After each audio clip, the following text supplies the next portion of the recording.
What would our world be without writers? In theology, writing is one of the central vehicles by which we do everything, along with verbal proclamation of the word and the ethical life that follows committing one's life to Christ.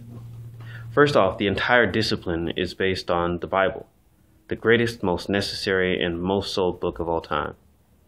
But we'd all be lost if it weren't for our predecessors leaving a legacy of understanding of the Bible in their writing. Where would we be without our great theologians passing on those things that God has revealed through their writing? Without the Martin Luthers, John Calvins, Charles Spurgeons, Matthew Henrys, Richard Baxters, James Strongs of time past, we wouldn't have had the Billy Grahams, John Pipers, William Lane Craigs, D.A. Carsons, Chris Morgans, and Craig Blombergs of today, or the future writers of tomorrow. I plan to write as God directs me on different topics that people need to know about.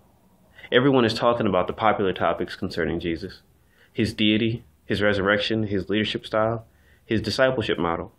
I may join them in that, but I more so want to write about the less spoken of topics in theology, not the same things that everyone is talking about.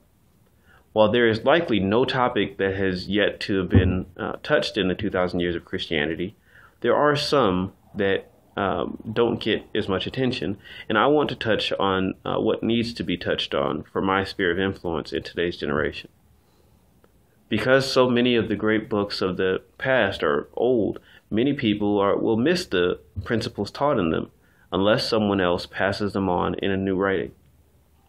Hollywood remakes classic movies with the new ideas and technologies of today to make the movie relevant for new generations of moviegoers. I want to continue what my heroes have started in passing on theological principles the same way. In doing so, I want to meet a need that isn't getting the attention that it needs or should be receiving, not just pass on the same things as everyone else. I want to write about the Old Testament and learning to understand it the way that it was meant to be understood. That means writing about how to understand the Bible for today's culture. I want to talk about why we have the Bible as it is and why we don't include other sources from the ancient world when we talk about divinely inspired works.